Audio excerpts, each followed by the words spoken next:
Bonjour les amis, aujourd'hui on plonge au cœur d'un duel qui fascine, un vrai choc des titans pour le monde de la finance. Est-ce que l'intelligence artificielle peut, oui ou non, vraiment déjouer les pièges des marchés financiers? C'est la question à des milliards, littéralement. D'un côté, on a la promesse d'une technologie qui peut analyser ce qu'aucun humain ne peut voir. De l'autre, on a la réalité complètement chaotique des marchés. Alors qui va gagner à la fin? Mais attendez, avant de répondre à ça, il faut comprendre une chose essentielle. L'IA, en finance, c'est pas vraiment nouveau. En fait, elle est déjà partout, bien installée dans les rouages du système. Il faut vraiment voir l'IA comme un immense écosystème, pas comme un seul bloc. Tout en bas, vous avez les algorithmes, les maths pures. Au-dessus, des méthodes comme le deep learning. Et tout en haut, des applications concrètes. Et la smart finance, la finance intelligente, c'est juste une des nombreuses branches qui poussent sur cet arbre technologique. Et des exemples, on en croise tous les jours. Quand on parle à un chatbot sur le site de sa banque, ou quand les grandes institutions financières se protègent grâce à une gestion des risques hyper sophistiquée, c'est l'IA qui est derrière. C'est déjà le moteur un peu invisible de notre système, et son rôle va bien au-delà de juste essayer de deviner le cours d'une action. Bon, maintenant qu'on a posé les bases, allons au cœur du réacteur. Pourquoi est-ce que tant de gens sont persuadés que l'IA est l'arme absolue pour dominer les marchés? La réponse est simple, et elle tient en un mot, les données. Sa force de frappe est juste inhumaine. Une IA peut scanner en temps réel une montagne d'informations. On parle des rapports de marché, des news, de ce qui se dit sur les réseaux sociaux. Elle peut même aller jusqu'à analyser des images satellites pour voir si les parkings des centres commerciaux sont pleins. C'est une vision à 360 degrés qu'aucun trader humain ne pourra jamais avoir. L'idée, c'est qu'IA ne fait pas que compter. Comme le dit très bien cette étude, elle va chercher des régularités subtiles, des liens cachés, des corrélations complexes qui sont totalement invisibles à l'œil nu, même pour le meilleur des analystes. Et c'est là qu'on touche à la différence fondamentale d'approche. Les vieux modèles, les modèles traditionnels, ils essayent de faire rentrer la réalité du marché dans des petites cases, dans des équations bien propres. L'IA, elle, fait tout le contraire. Elle part sans a priori et elle apprend directement du chaos ambiant en s'adaptant à sa complexité. Ok, donc l'IA semble invincible, non? Eh bien, pas si vite. Parce que malgré toute sa puissance, elle se heurte à un mur, un adversaire redoutable, le marché lui-même et sa nature profondément imprévisible. Pour bien comprendre cet obstacle, il faut connaître l'hypothèse d'efficience des marchés. Imaginez une chasse au trésor.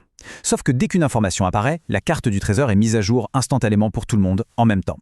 Le trésor change de place et hop, tout le monde sait où il est. Dans un jeu comme ça, c'est impossible d'être toujours le premier. Voilà, en gros, l'efficience du marché. Et c'est ça le point clé. Le marché, ce n'est pas juste une grande horloge bien huilée. Comme le dit le professeur Gillet, il y aura toujours une part de hasard. Un hasard qui est d'ailleurs souvent nourri par un facteur que l'IA a un mal fou à modéliser. Et ce facteur, devinez quoi? C'est nous, c'est l'humain. L'IA, elle, apprend du passé. Elle peut analyser des décennies de données, mais elle est incapable de prédire le tweet d'un dirigeant qui fait paniquer la bourse ou une pandémie mondiale qui n'a aucun précédent dans ses données. Ces fameux signes noirs remettent tous les compteurs à zéro et rendent les modèles obsolètes en un clin d'œil. Allez, assez de théorie, on passe à la question qui tue. Est-ce que les fonds gérés par une IA font mieux que ceux gérés par des humains? Accrochez-vous, les chiffres pourraient bien vous surprendre. C'est le moment de vérité. Est-ce que toute cette promesse technologique se traduit par de vrais profits, de manière constante? Voyons voir. Alors, regardez bien ce graphique. C'est assez parlant. En orange, on a les hedge funds traditionnels, et en blanc, ceux qui tournent à l'IA. On voit que l'IA a eu ses moments de gloire, c'est vrai.